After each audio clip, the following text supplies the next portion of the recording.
அனைவருக்கும் வணக்கம். மீடியா ஒரு மாதிரி ஷாக்காக இருக்குது, அப்படியே போயிட்டே இருக்குது. இனிமேல் இந்த ஹால்லாம் பத்தாது, விரிஞ்சிக்கிட்டே இருக்குது. ரொம்ப நன்றி. மீடியா இவ்வளோ பெருசாக வந்திருக்குன்னு பார்க்கும்போதே படத்தினுடைய வெற்றி தெரியுது. இந்த காலத்தில் படம் எடுப்பது ரொம்ப கஷ்டம் அப்படின்லாம் சொல்ல. இப்போ படம் எடுக்கிறது ரொம்ப ஈஸி, அதை திரையிடுறது ரொம்ப கஷ்டம். வெளிவந்தால் ஓடுறது அதை விட கஷ்டம். ஒரு நல்லா இருக்கிற படத்துக்கு கூட தேட்டருக்கு ஜனங்கள் வர்றதில்லை. நல்லா இருக்குன்னு சொல்லுவாங்க, ஆனால் பார்க்கலையா அந்த படம் நல்லா இருக்குன்னா அது ஓடிடியில் வந்தால் பார்த்துக்கலாமா, அது என்னதுங்க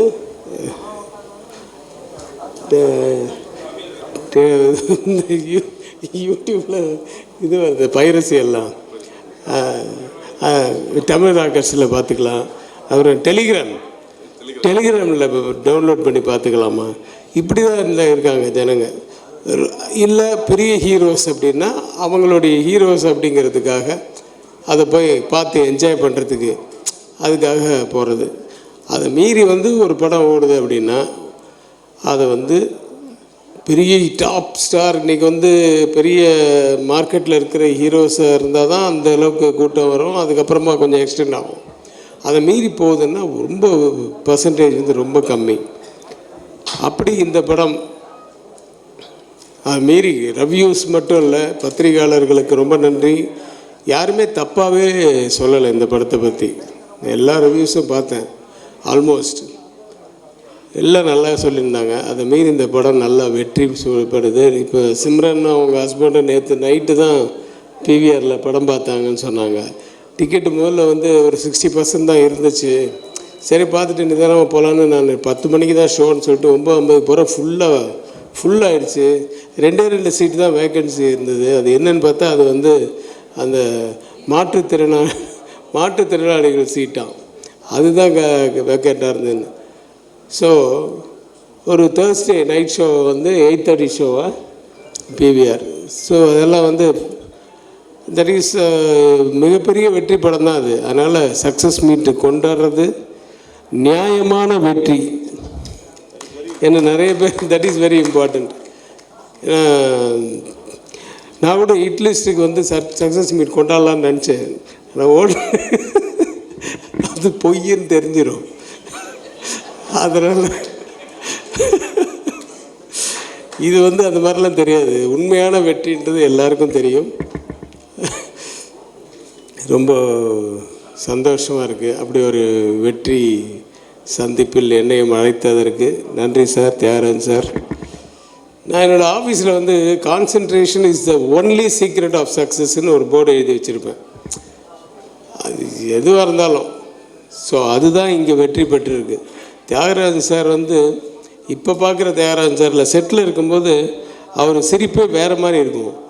சிரிப்பார் நம்மளை பார்த்த உடனே, ஆனால் உள்ளுக்குள்ளே மைண்டில் அடுத்த ஷாட் என்ன, இந்த ஆர்டிஸ்ட் வந்துட்டாங்களா, அந்த ஆர்டிஸ்ட் எப்போ அனுப்பணும், அது இல்லாமல் இவங்களுக்கு செட்டில் பண்ணியாச்சா, அவங்களுக்கு எவ்வளோ கொடுக்கணும், அடுத்தது இந்த செட்டு ரெடி ஆகிடுச்சா, காஸ்டியூம்ஸ் ரெடி ஆகிடுச்சா, இதெல்லாம் மைண்டில் ஓடிட்டுருக்கோம் ஒரு டைரக்டருக்கு. இதை மீறி ஒரு சிரிக்கும்போது எப்படி உண்மையாக சிரிக்க முடியாது இல்லையா, அப்படி தான் இருப்பார். ஸோ கான்சன்ட்ரேஷன் ஃபுல்லாக அந்த டைரெக்ஷனில் இருக்கும். ஸோ ஒவ்வொரு ஷார்ட்லேயுமே அது நல்லா இருந்தால் உடனே அப்ரிஷியேட் பண்ணுவார். Super sir, super sir, sir வேணா 1 மோர் எடுத்துக்கலாம், இல்லை ரொம்ப நல்லா இருந்தது அப்படின்வார். அப்புறம் குறை இருந்ததுன்னா இல்லை 1 மோர் சார் அப்படின்வார். அதெல்லாம் யார் அப்படின்லாம் பார்க்க மாட்டார். மற்றபடி என்ன மாதிரியெல்லாம் அவர் சத்தமெல்லாம் போட மாட்டார் செட்டில். ரொம்ப சாஃப்ட்டு தான், சைலண்டாக. ஆனால் அவர் வரும்போது டக்குன்னு நாங்கள் எல்லோரும் பேசியிருந்தால் கூட சைலண்ட் ஆகிடுவோம். முக்கியமாக பிரசாந்த் சைலண்ட் ஆகிடுவார். அதனால் அங்கே அவர் டைரக்டராக தான் பார்ப்பார். ஸோ அப்படி அந்த கான்சன்ட்ரேஷன் பிரசாந்த் கூட அந்த நடிப்புலலாம் ஆக்சுவலாக நானும் என் ஒய்ஃபு இந்த படம் பார்த்தோம். என் ஒய்ஃப் சொல்கிறாங்க, பிரசாந்த் என்ன ஒரு மெச்சூரிட்டி லெவல் வந்துச்சுங்க அப்படின்றாங்க. தட் இட்ஸ் அதாவது அப்போ யூத்தில் வந்து எல்லாருக்குமே எல்லாமே தெரியுன்றது அர்த்தம் இல்லையே. ஸோ அந்த கண்ணு தெரியாத நடிக்கிறது வந்து முதல்லையே உண்மையாக இருக்கணும். ஆனால் அதுக்கப்புறம் அது போய் அது தெரிஞ்சதுக்கப்புறமா ஒரு பெர்ஃபார்மன்ஸ் இருக்குது. கண்ணு தெரியாத மாதிரி நடிக்கணும், பட் ஆடியன்ஸுக்கு தெரியும் கண்ணு தெரியும் அப்படின்ட்டு. அது அப்புறம் உண்மையாகவே கண்ணு போனதுக்கப்புறம் எப்படி நடிக்கணும், எவ்வளோ விஷயங்கள் அந்த இதெல்லாமே வந்து கொஞ்சம் ஒரு லெவல் மேலே போச்சுனாவே ஓவர் ஆக்டிங் ஆகிடும். ரொம்ப டவுனாகவும் போகக்கூடாது. அந்த மீட்ரு வந்து அழகாக மெயின்டைன் பண்ணியிருந்தார். பிரசாந்துக்கு என்னுடைய வாழ்த்துக்கள். மேலும் பல படங்களை பண்ணணும், மிகப்பெரிய வளம் வரணும் அப்படின்றது நான் வேண்டிக்கிறேன். சிம்ரன் வந்து கொண்டாட்டம் தான் எனக்கு ஞாபகம் வந்தது. முதல்ல அவங்க கொண்டாட்டம் பண்ணுறதுக்கு ஆக்சுவலாக வந்து அதுக்கு முன்னாடியே ஒரு படம் வந்து இப்போ தர்ம சக்கரம்னு நினைக்கிறேன், அதுக்காக வந்து நான் அவங்கள பார்த்தேன் பாம்பேயில். அதுக்கப்புறம் அதை விசாரித்து அப்புறம் கொண்டாட்டம்ல அர்ஜுன் படம். ஆக்சுவலாக ராமோஜி ஃபிலிம் சிட்டியில் எடுத்த முதல் தமிழ் படம் கொண்டாட்டம் தான். அப்போ அந்த படம் ஷூட்டிங் போதெல்லாம் தமிழ் சுத்தமாக வராது. ஸோ ப்ராம்ப்டிங் தான் யாராவது. ஸோ ப்ராம்ப்டிங்கும் போது, சார் நீங்கள் ப்ராம்ப்டிங் பண்ணுங்கள் சார், நீங்கள் ப்ராம்ப்ட் பண்ணுங்கள் அப்படின்வாங்க. சரி, நான் இதுக்காக நான் டைலாகை மைஹார்ட் பண்ணிவிட்டு நான் சொல்லுவேன். எனக்கு வந்து நான் ஏதாவது பேசும்போது கையெல்லாம் அப்படியெல்லாம் அந்த ஆக்ஷன்லாம் வந்து நேச்சுரலாக வரும் இல்லையா. அந்த மாதிரி உனக்கு இந்த வீடு பெருசுன்னா, உனக்கு அந்த இது பெருசுன்னா, அது தாத்தா அது பெருசுன்னா, அதுக்காக அப்படின்னு நான் டைலாக் மறந்துட்டேன்னா நான் இங்கே இருக்கேன்னா அவங்க அங்கே இருப்பாங்க, நான் ட்ராலி கூட போவேன்.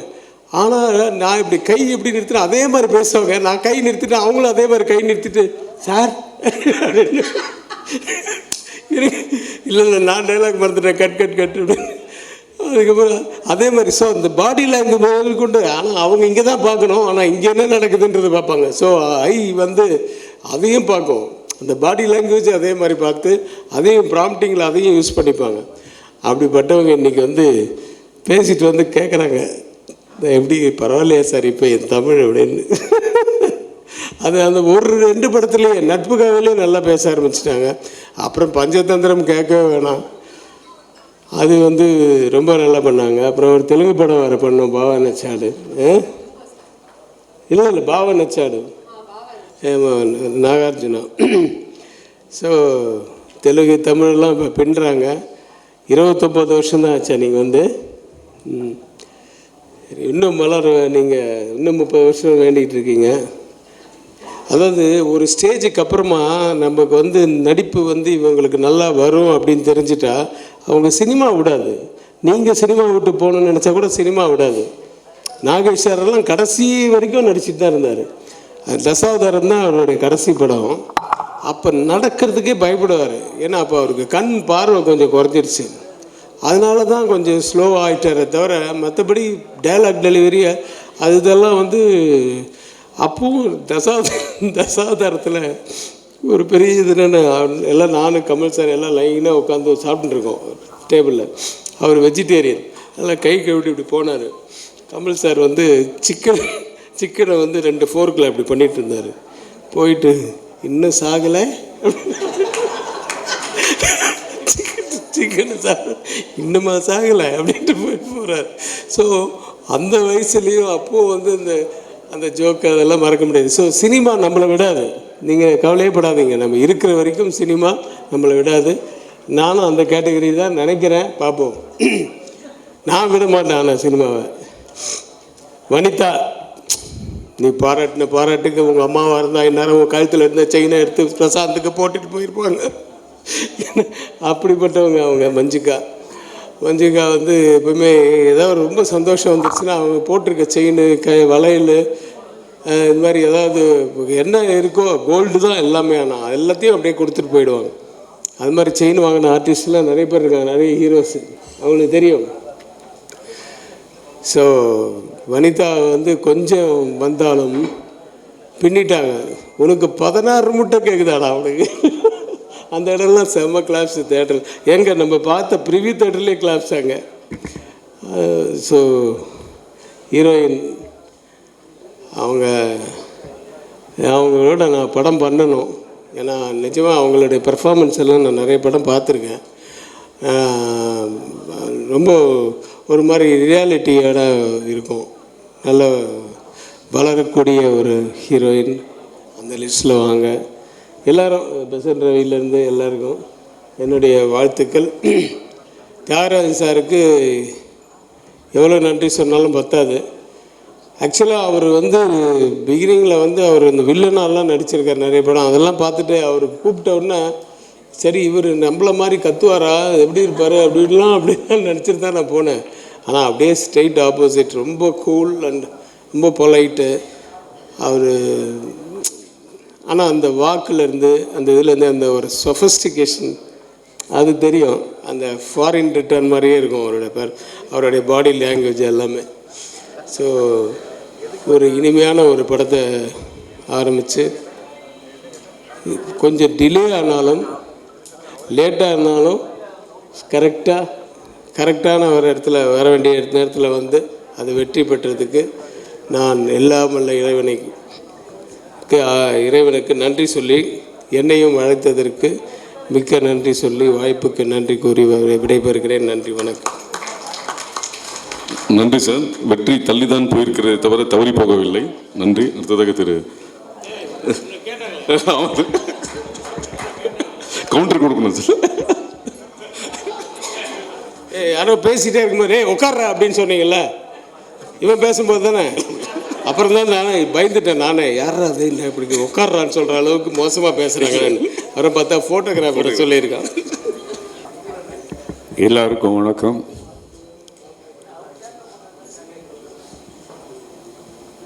அதாவது அந்தகன் படம் மக்கள்கிட்ட போய் எப்படி சேரணும், அதை எப்படி கொண்டு போய் சேர்க்கணுங்கிறதுல முக்கிய பங்கு வகித்த பத்திரிகை, ஊடகம், தொலைக்காட்சி அனைத்து நண்பர்களுக்கும் உறவுகளுக்கும் என்னுடைய மனமார்ந்த நன்றி. இன்றைக்கி நாங்கள்லாம் வெற்றின்னு சொல்கிறதுக்கு முக்கியமான காரணம், முதல் காரணம் நீங்கள் தான். நீங்கள் எழுதின அந்த ரிவ்யூஸ், நீங்கள் பாராட்டின இந்த படத்தை பற்றி பாராட்டினது, இது எல்லாமே தான் இந்த படத்தில் நடித்தவங்களுக்கும் படத்துக்கும் பெரிய அங்கீகாரம் கிடைச்சிது. இன்றைக்கி பெரிய வெற்றிக்கு காரணம், முக்கிய காரணம் நீங்கள் தான். அதில் அதாவது ஒரு படத்தை எவ்வளோ கஷ்டப்பட்டு எடுத்தாலும், அதில் எவ்வளோ பேர் என்னதான் நடிச்சிருந்தாலும் அதை கொண்டு போய் மக்கள்கிட்ட சேர்க்கறதில்ல, ரசிகர்கள்ட்ட சேர்க்கறதில்ல முக்கிய பங்கு உங்களுக்கு தான். இன்றைக்கி ரவி சார் சொன்னார், டைரக்டர் சார், பத்திரிகை உலகம் வளர்ந்து இருக்குன்னு. எல்லாருக்குமே இவங்களோ பேர் போக மாட்டாங்கிறது எனக்கு தெரியும். இது நம்ம ஃபங்க்ஷன்றதுனால தான் எல்லா பத்திரிகைக்காரங்களும் வரணும், எல்லா ஊடகம் வரணுங்கிறது என்னுடைய வேண்டுகோளை ஏற்றி, இதை நிக்கிலால் மட்டும்தான் பண்ண முடியும். நிக்கில் இவ்வளோ பேர் இங்கே அசம்பிள் பண்ணி எல்லாரையும் பேஷண்ட்டாக வர வச்சு பண்ணுறதுக்கு காரணமே அவருடைய உழைப்பு, அவருடைய ஓட்டம், அவர் ஆட்டம், அந்த செயல், அந்த சக்தி. அவருக்கு இறைவன் நீண்ட ஆயுளையும் திடகாத்திரத்தையும் கொடுக்கணும்னு கேட்டுக்கிறேன். அடுத்ததாக நான் இந்த படத்தில் நடித்த எல்லாருக்கும், அவங்க இதில் அவங்க எல்லாமே கைதேர்ந்த நடிகர்கள். இப்போ நீங்கள் செம்மலர் பார்த்தீங்கன்னா ஒரு சின்ன கேரக்டர், அந்த பையனுடைய அம்மாவாக நடிச்சிருக்கோம். ஒரு இன்க்யூசிட்டிவ் பாய் ஒருத்தர் இருப்பான், அவனுக்கு மதராக நடிச்சிருக்கோம். அதனுடைய டைலாக் டெலிவரி பார்த்திங்கன்னா ரொம்ப ஒரு எக்ஸ்பீரியன்ஸ்டு, ஒரு 20-30 படம் பண்ண எக்ஸ்பீரியன்ஸில் பேசும். அது இல்லையேடா இங்கே தான் இங்கே வச்சேன்டா, அந்த சொல்கிற அந்த ஸ்லாங்கு, அந்த ஸ்டைல் எல்லாமே ரொம்ப நல்லாயிருக்கும். அதே மாதிரி சின்ன சின்ன கேரக்டர் பண்ணது கூட பெரிய பெரிய ஆர்டிஸ்ட் தான் யூஸ் பண்ணோம் அந்த படத்தில். இப்போது நம்மளோட இன்றைக்கி மனோபாலா சார் இல்லை. இந்த படத்துக்கு மெயினாக, அதாவது ஆடியன்ஸ் ரொம்ப ரசித்து சிரிக்கிற இடம் எல்லாமே மனோபாலா சாருடைய டைலாக்ஸும் அந்த டைலாக் டெலிவரியும். அதுக்கு அடுத்ததாக வனிதாவுக்கு எனக்கு அதை காஸ்ட் பண்ணும்போதே தெரியும், இந்த கேரக்டரை இதை தவிர வேறு யாராலும் பண்ண முடியாதுன்னு. எங்கள் ஆஃபீஸ்க்கு என்னை மீட் பண்ணும்போது நான் சொன்னேன், அம்மா இந்த கேரக்டர் நான் வேறு யாரையுமே திங்க் பண்ணல, உன்னை தான் முதல்ல கூப்பிட்டு பண்ண வைக்கிறேன் அப்படின்னும்போது அது நம்பலை. அது சரி, ஏதோ எல்லோரும் எல்லா இண்டஸ்ட்ரியில் எல்லாம் சொல்கிற மாதிரி இவரும் ஏதோ சொல்கிறாருன்னு நினச்சிட்டேன். நம்பவே இல்லை. ஆனால் அதே மாதிரி செட்டில் வந்து அது பண்ண பர்ஃபார்மன்ஸ் ஆஹா, தியேட்டரில் அது வரும்போது இந்த 16 முட்டை சார் ரவி சார் சொன்ன மாதிரி இந்த 16 முட்டையெல்லாம் போட்டு கலக்கி முட்டை கடைக்காரன்னு சொன்னது, இதெல்லாம் அந்த கோவத்தோடு நடிக்கிறது, அந்த எமோஷன் காட்டுறது, பாசம் காட்டுறது, இதெல்லாமே வந்து ரொம்ப அழகாக நடிச்சுது.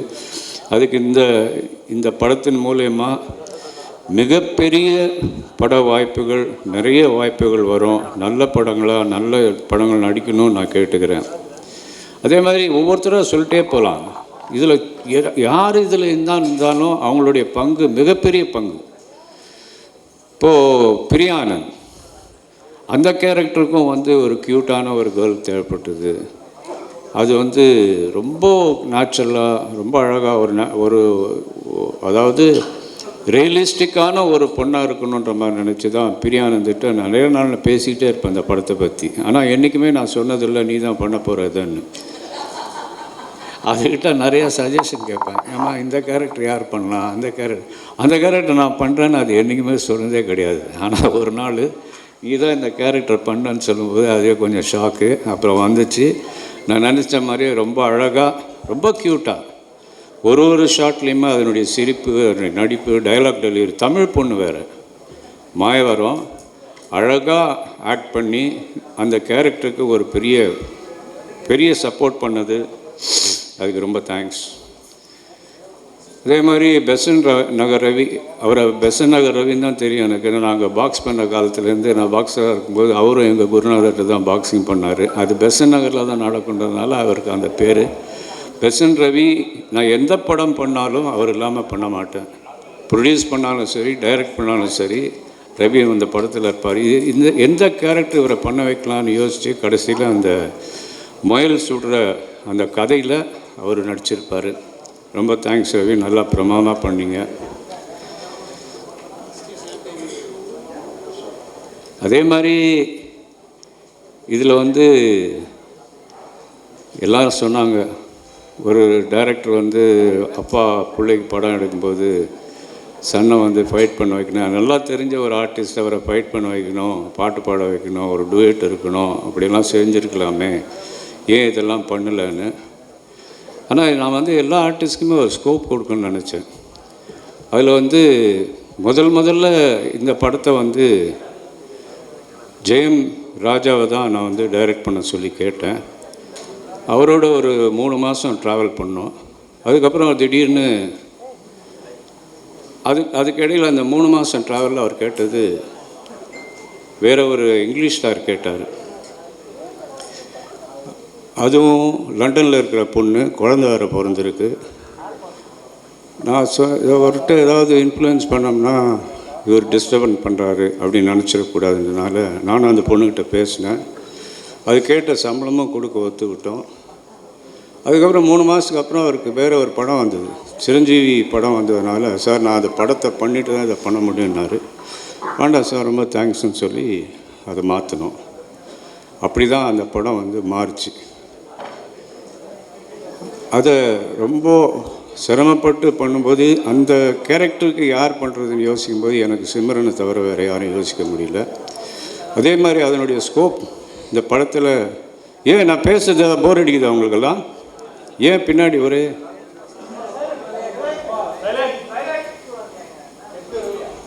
அதே மாதிரி சிம்ரன் வந்து இந்த படத்தில் ஒரு மிகப்பெரிய சப்போர்ட் இந்த படத்துக்கு, அந்த கேரக்டருக்கு ஒரு பெரிய லைஃபு.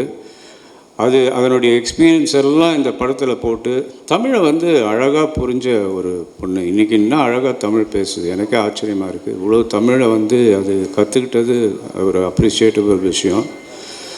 அதனுடைய பர்ஃபார்மன்ஸ் இந்த படத்தில் வந்து வேறு லெவலுக்கு கொண்டு போச்சு. அதனுடைய போர்ஷன்ஸ் எல்லாமே ரொம்ப அழகாக பண்ணிருந்துச்சு. அதுக்கு ரொம்ப தேங்க்ஸ்.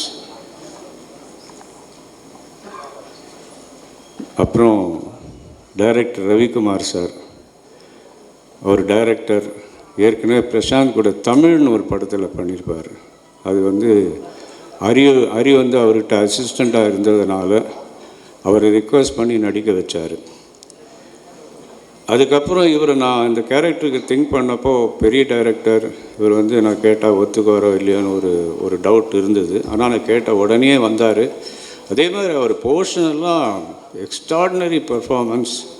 ஒரு நேச்சுரல் பெர்ஃபார்மன்ஸ் இருந்தது. ஒரு ரியலிஸ்டிக்காக அவருடைய டைலாக் டெலிவரி ஆகட்டும், அவருடைய அந்த வாக்கிங் ஸ்டைலு எல்லாமே ரொம்ப நேச்சுரலாக இருந்தது. அவருடைய இன்புட்ஸ் நிறையா இருந்தது இந்த படத்தில். அவங்க கூட நடித்த ஊர்வசி சொல்லவே வேண்டாம், அவரே சொல்லுவார் அடிக்கடி நடிப்பு ராட்சசின்னு. அவருடைய போர்ஷன்ஸ் எல்லாம் தியேட்டரில் ரொம்ப என்ஜாய் பண்ணுறாங்க. கூட வந்து யோகி பாபு, இப்படி பல ஆர்டிஸ்ட். சமுத்திரக்கனி அவர் வந்து நிறையா படங்களில் வந்து கேரக்டர் ஆர்டிஸ்ட், நெகட்டிவ் ரோல்ஸ் இதெல்லாம் பண்ணால் கூட இந்த படத்தில் ஒரு வித்தியாசமான ரோல் பண்ணார். அவர் எங்கேயுமே வந்து நான் இதை பண்ண மாட்டேன்னு சொல்ல, ஒரு டாய்லெட்டில் பாத்ரூமில் அவரை வந்து ஆஃப் ட்ரௌசர் போட்டு ஏற்றி உட்கார வச்சுருப்பேன். அதெல்லாம் வந்து அவர் யோசிக்கவே இல்லை. என்ன சொன்னாலும் கேட்டார், என்ன செய்ய சொன்னாலும் செஞ்சார். அவருக்கும் இந்த சக்ஸஸ் பார்ட்டி மூலிமா என்னுடைய நன்றிகளை தெரிவிச்சுக்கிறேன். ரவிக்குமார் சாருக்கு என்னுடைய மனமார்ந்த நன்றி. நீங்கள் வந்து இந்த படத்தில் நடித்து இந்த படத்தை வேறு லெவலுக்கு கொண்டு போனதுக்காக நான் உண்மையிலேயே ரொம்ப சந்தோஷப்பட்டேன். நன்றி. இன்னும் நிறைய ஆர்டிஸ்ட் இதில் இருக்காங்க, உங்களை ஒருத்தராக சொல்லிகிட்டே போகலாம். பிரசாந்த் என்னதான் சன்னாக இருந்தாலும் மகனாக இருந்தாலும் இந்த படத்தில் வந்து அவருக்கு எந்த படம் நடித்தாலும் டைரக்டர் என்ன சொல்கிறாரோ அதை மட்டும்தான் கேட்பார். தனக்கு ஏதோ இதை இப்படி பண்ணட்டுமா அப்படி பண்ணட்டுமான்னு எந்த காலத்துக்கும் சொன்னதே கிடையாது, நான் கேள்விப்பட்டிருக்கேன். இதே மாதிரி இந்த படத்துலையும் நான் ஜாஸ்தி அவர்கிட்ட போய் இதை பண்ணோம் அது பண்ணோன்னு சொல்லலை. நேச்சுரலாகவே ஒரு பியானோ வாசிங்கன்னா, பிகாஸ் இது பேசிக்கலி பியானோ ட்ரெயின் பாய். அந்த பியானோ வாசிக்கிறதா இருக்கட்டும், அந்த கண்ணு தெரியாத மாதிரி நடிக்கட்டும், எல்லாமே ஒரு செல்ஃப் மோட்டிவேட்டட் ஒரு ஆர்டிஸ்ட், நேச்சுரல் ஆர்டிஸ்ட். அவருடைய ரோலை ரொம்ப அழகாக பண்ணி இந்த படத்துக்கு வந்து ஃபைட் இல்லை சாங் இல்லைன்ற குறையெல்லாம் இல்லாமல் அவருடைய நடிப்பாற்றலால் இந்த படத்தை பெரிய சக்ஸஸ் பண்ணியிருக்காரு. மகனாக இருந்தாலும் அவருக்கும் என்னுடைய நன்றி. இது மாதிரி சொல்லிகிட்டே போகலாம். இந்த படத்தில் ஒர்க் பண்ண ஆர்ட் டைரக்டர், நானும் ஒரு ஆர்ட் டைரக்டர் தான், அதுக்காக நான் அவரை போய் இது பண்ண அது பண்ணுன்னு சொன்னதில்லை. பிரமாதமாக செட்டு, ஒவ்வொரு செட்டையுமே அவருடைய வந்து டே அண்ட் நைட்டு பார்க்காம வந்து ஒர்க் பண்ணி பெரிய லெவலில் பண்ணார். செந்தில் ராகவன், அவருக்கு என்னுடைய நன்றி வாழ்த்துக்கள்.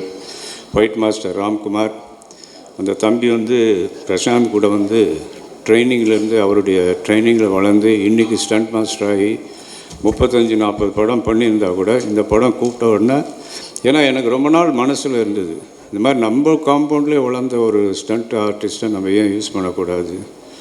அப்புறம் கூப்பிட்டு வந்து அதே மாதிரி ரொம்ப பொலைட்டாக அழகாக சொன்னதெல்லாம் செஞ்சு கொடுத்துட்டு போனார். ஒவ்வொரு டெக்னீஷியனுமே, சவுண்ட் இன்ஜினியர் லக்ஷ்மி நாராயண் ஆகட்டும், எடிட்டர் ஆகட்டும், காஸ்டியூம் டிசைனர்ஸ், எங்களுடைய production executive Anand, production manager, அப்புறம் அசிஸ்டன்ட் டைரக்டர்ஸ் என் கூட ஒர்க் பண்ணவங்க, அசோசியேட் டைரக்டர், இவங்க எல்லாருக்குமே இந்த ஃபங்க்ஷன் மூலிமா என்னுடைய நன்றிகளை தெரிவிச்சுக்கிறேன். அப்புறம் முக்கியமாக சொல்லணுன்னா, இந்த படத்தினுடைய மெயின் ஹீரோ யாருன்னா ரவி யாதவ். அவருடைய கேமராவில் இந்த படத்தை வந்து வேறு லெவலுக்கு கொண்டு போய் எல்லாரையும் பார்க்குற மாதிரி பிரமாதமாக பண்ணி ஒரு நியூ டெக்னாலஜி இந்த படத்தில் அடாப்ட் பண்ணார். அதுதான் பார்க்குறவங்களை ஈர்க்கிற மாதிரியான ஒரு விஷயம். பார்க்கவங்களை கவர்ந்து இந்த படம் வந்து கிளாஸியாக இருக்குது, ரொம்ப அழகாக இருக்குதுன்னு சொல்கிறது காரணமே ரவி. அப்புறம் ஒரு சாங் வந்து நாங்கள் ராக் ஸ்டார் அனிருத்தை வச்சு பாட வச்சோம். அது கூட வந்து மக்கள் செல்வன் விஜய் சேதுபதி அவர் அந்த பாட்டை பாடியிருப்பார். இந்த சாங்கை யாரை வச்சு கொரியோகிராஃப் பண்ணலான்னு நினைக்கும் போது பிரபுதேவாட்ட கேட்டேன், நீங்கள் இந்த சாங்கை கான்செப்ட் பண்ணி இதை கொஞ்சம் பண்ணி கொடுங்கன்னா அவரும் வந்து ஒத்துக்கிட்டார். ஆனால் சம்பளம் வாங்க மாட்டேன்னு மறுத்துட்டார். அவருக்கு அசிஸ்டண்ட்டாக சாண்டியை வச்சுக்கிட்டு இந்த பாட்டை வந்து டர்னாக்கா சாங்கை வந்து மிகப்பெரிய இன்றைக்கி வந்து ஒரு வைரலாக போயிட்டுருக்க சாங்கு. அவங்க எல்லாருக்குமே நான் நன்றி சொல்லிக்கிறேன். அதே மாதிரி மறுபடியும் சொல்கிறேன், இன்றைக்கி நம்ம சக்ஸஸ் பார்ட்டி நடத்துகிறோன்னா அதுக்கு மெயின் காரணமே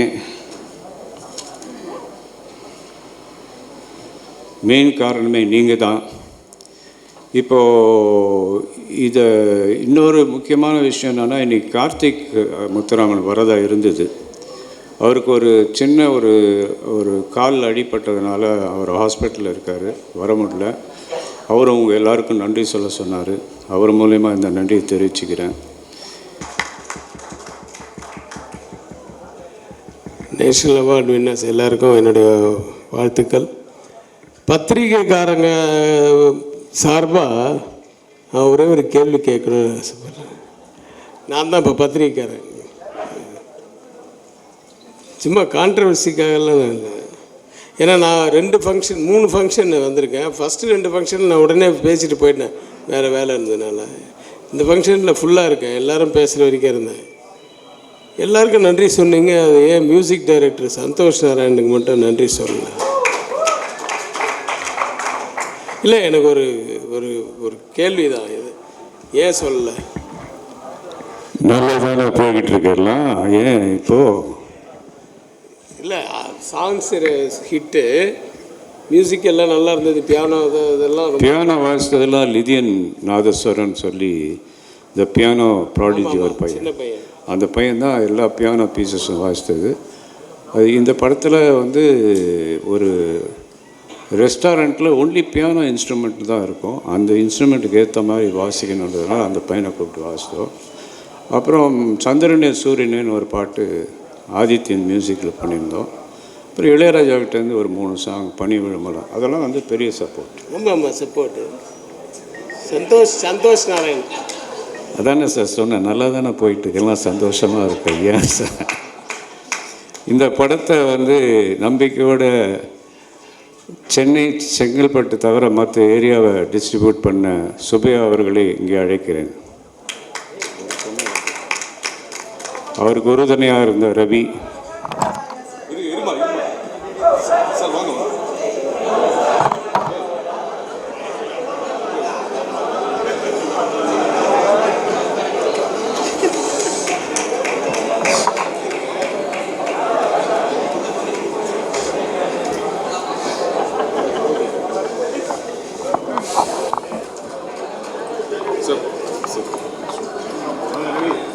ரவி வாங்க.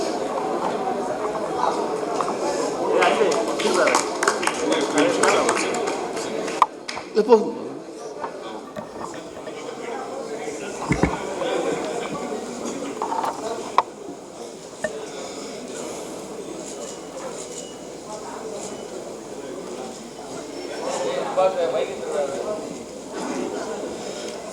இந்த வாழ்த்த வந்த அன்பு சகோதரர் பிரவீன் காந்தி அவர்கள் பிரசாந்த் வச்சு ஜோடின்னு ஒரு படம், ஸ்டார்னு ஒரு படம், மிகப்பெரிய சூப்பர் ஹிட் படங்களை தந்தவர். அவர் என்றைக்குமே எங்களோட ட்ராவல் பண்ணிகிட்ருக்காரு. பிரசாந்த் மேலே அதீதமான ஒரு அன்பு வச்சுருக்கிற ஒருத்தர், என் மேலே பயங்கரமான ஒரு பாசம். அவர் இன்றைக்கி வந்து எங்களெல்லாம் மகிழ்ச்சிப்படுத்துறதுக்காக அவருக்கு என்னுடைய மிகப்பெரிய நன்றி, வாழ்த்துக்கள். தேங்க்யூ.